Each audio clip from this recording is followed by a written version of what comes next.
Orang Melayu buta hati. Hal ini salah satu dari penyebab bahasa Melayu hilang di tempat sendiri.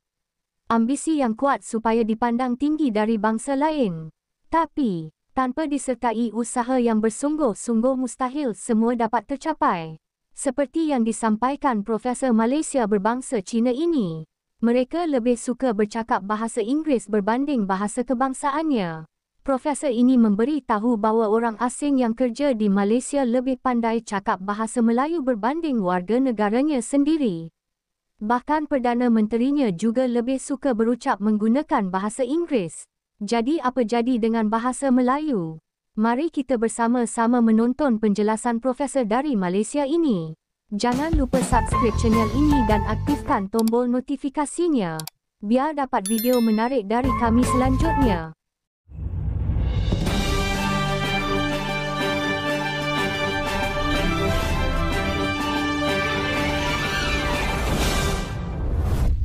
Kepada Perlembagaan Persekutuan Perkara 152. Di situ terang-terangan dinyatakan bahawa bahasa kebangsaan negara ini ialah bahasa Melayu. Dan bahasa-bahasa lain boleh digunakan, diajar, dipelajari kecuali untuk urusan rasmi. Dan pada perkara 152 itu juga dijelaskan apa maksud urusan rasmi itu. Iaitu apabila kita rakyat ingin berurusan dengan kerajaan pusat ataupun kerajaan negeri ataupun pihak berkuasa awam, maka wajib kita rakyat ini menggunakan bahasa Melayu itu. Dan sudah tentulah apabila kerajaan pusat negeri ataupun pihak berkuasa awam itu ingin berkomunikasi dengan rakyat, pasti bahasanya ialah bahasa Melayu. Jadi bagi saya peringatan itu sesuatu yang tepat pada masanya, kerana rata-rata kita dapat lihat bahawa peranan bahasa Melayu sebagai bahasa rasmi itu kita dapat lihat dikesampingkan. Jadi dalam kes ini ia satu syarat sebab dimaktubkan dalam perlembagaan, dan saya kira ia juga satu peringatan kepada kita semualah, iaitu apabila kita berurusan dengan kerajaan sama ada pusat, negeri ataupun pihak berkuasa awam itu, bahasanya ialah bahasa Melayu. Dan di sini sudah tentu bahasa Melayu yang mudah, yang munasabah. Malang sekali lah, bahasa Melayu adalah satu-satunya bahasa negara di dunia yang tidak diketahui sepenuhnya oleh warga negaranya sendiri. Tapi persoalan yang penting di sini yang dibangkitkan oleh menteri adalah bagaimana boleh adanya lagi warga negara setelah sekian lama kita menubuhkan negara yang tak ada pengetahuan langsung terhadap bahasa negara. Ini satu isu nasional yang cukup besar.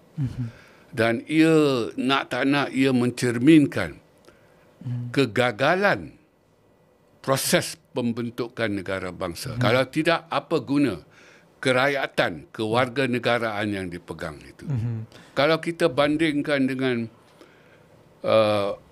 pekerja asing yang datang bekerja di negara kita dari Bangladesh, Nepal, Vietnam, Myanmar dan sebagainya.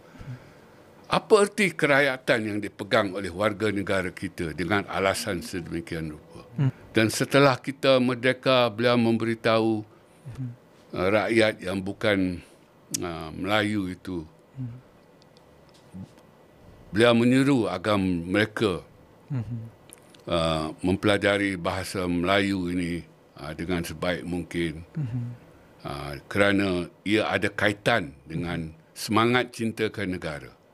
Dan apabila kita menubuhkan Malaysia, beliau sekali lagi memperingatkan rakyat bahawa tak susah pun nak belajar bahasa Melayu ini. Dan kalau ada rakyat yang masih tak boleh berbahasa Melayu, maka tak patriotiklah rakyat itu kepada negara ini. Orang Melayu lebih gemar berbahasa Inggeris dan orang bukan Melayu tak boleh berbahasa Melayu. Jadi ini sesuatu yang saya kira parah lah. Dan satu isu nasional yang tidak mau dibincangkan oleh ahli-ahli politik, para pemimpin kita. Dan kita selalu tolak ke tepi. Rakyat kita lah, terutama yang bukan Melayu ni, begitu buta hati lah, tak nampak isu yang sebenarnya, iaitu tak patutlah, tak kenalah warga negara tak boleh berbahasa negara. Ini satu isu nasional. Bukan ciptaan kerajaan sekarang, sudah lama wujud yang tidak ditangani pun. Barangkali sudah sampai waktunya kerajaan sekarang ada keberanian politik lah untuk menangani masalah ini, iaitu warga negara, saya kira ramai yang tak boleh berbahasa negara. Sesuatu yang tak berlaku di tempat lain. Jadi ya, kita harus berjiwa besar, kita harus mengakui kita ada masalah dalam proses pembentukan negara bangsa, dalam kita melahirkan warga negara itu. Kita ada masalah. Macam mana boleh ada warga negara yang tak boleh berbahasa negara, dan apabila ditegur, lawan balik pula tu. Tapi malang sekali, ada orang Melayu yang menyokong kejadian ini. Bahasa Melayu tidak ada nilai ekonomi jika dibandingkan dengan bahasa Cina. Apatah lagi dengan bahasa Inggeris. Memang betul, kita akui bahawa bahasa Melayu tidak ada nilai ekonomi setinggi itu. Dan ya, kita akui. Tetapi sebagai rakyat kita harus tahu, nilai bahasa Melayu itu terletak pada nilai kenegaraan itu. Identiti kita. Ya, ia identiti nasional untuk Malaysia, ia identiti budaya untuk rakyat kita. Jati diri ini. Dan bagi saya, jati diri ini penting. Dalam kita berbahasa Melayu ini, jangan kita dengan sewenang-wenangnya mengambil perkataan Inggeris di bahasa Melayu kan, seperti solusi kan. Mengapa perlu kita ambil perkataan Inggeris solution jadi solusi, dimelayukan. Persoalan jati diri. Kalau bahasa Melayu, di mana Melayunya? Ini persoalannya. Jadi saya kira banyak yang tak kena ni dengan proses pembentukan negara bangsa kita ni. Mengapa kita tidak komen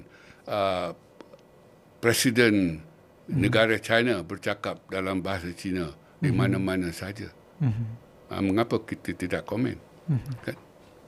Mengapa apabila ianya berlaku kepada orang kita, kita komen? Nampak sangat kita tidak ada jati diri. Jadi buat masa sekarang, bahasa Melayu ibarat melukut di tepi gantang, tak penting pun di negara kita. Jadi ia sesuatu sangat-sangat perlu dilakukan untuk memartabatkannya. Dan kalau tidak, ia akan pupus dalam erti ia menjadi bahasa kecil. Bagaimana pendapat anda tentang video ini? Tolong tinggalkan komentar anda di bawah. Terima kasih.